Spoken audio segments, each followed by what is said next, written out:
News tonight, criticism continues over the handling of a Brunswick man's death. Ahmaud Arbery was shot and killed back in February, on February 23rd to be exact. And it wasn't until disturbing video of the shooting was posted that the men involved were arrested.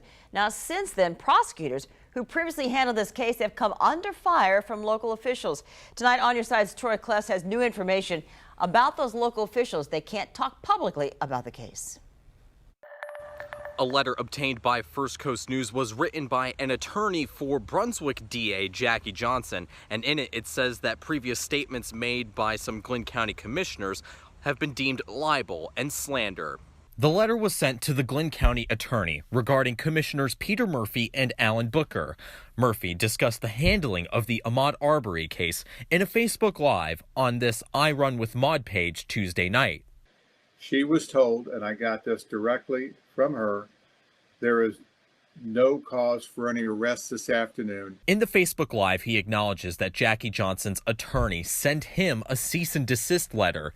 The letter reads that Commissioners Murphy and Booker should cease and desist from making any statements, that Jackie Johnson and or anyone in her office advise law enforcement that no arrest should be made in the case.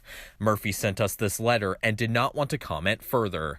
Jackie Johnson has previously stated that accusations Murphy and Booker made about her handling of the case are false. Tonight at 6, we'll have the response to the letter. Troy Kless, First Coast News, On Your Side.